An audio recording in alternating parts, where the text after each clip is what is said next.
是大脸喵。平时建模的时候呢，经常需要给模型做倒角。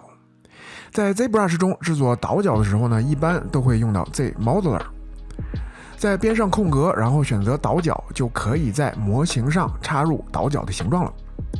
但是呢，这个倒角的功能非常有限，对于稍微复杂一点的形状来说，无论是从哪条边去做倒角，好像都没有办法达到自己想要的效果。难道就没有办法自己选择给哪条边做倒角吗？比如我想给这一个侧面的这一圈的边做倒角，那该咋办呢？这里还是用 ZModeler 笔刷在边上空格，这次呢选择添加到曲线这个功能。可能平时很少注意到它，这回呢总算是有了用武之地了。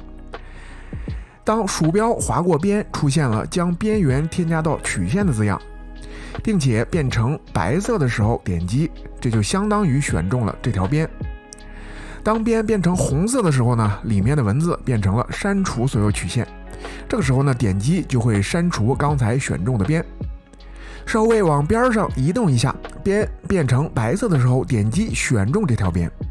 利用这种方式呢，就可以把自己想要做成倒角的边呢添加到曲线里。如果不想受到这个删除曲线的干扰，就可以在出现删除曲线文字的时候空格，然后选择不执行任何操作，这样就可以不用担心误操作，快速选择想要添加的边了。补充一点，那这个操作呢是不支持对称的，关掉对称呢就可以了。全部选择好了以后，在选好的曲线上空格，选择倒角，在边上拖拽就可以做出倒角了。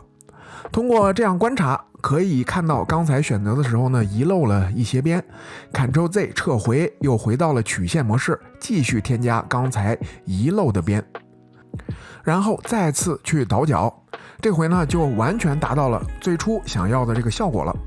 如果我不想要某条边了， Ctrl+Z 撤回，在曲线上空格，选择删除，底下选择曲线，这样就可以删除不想要的边。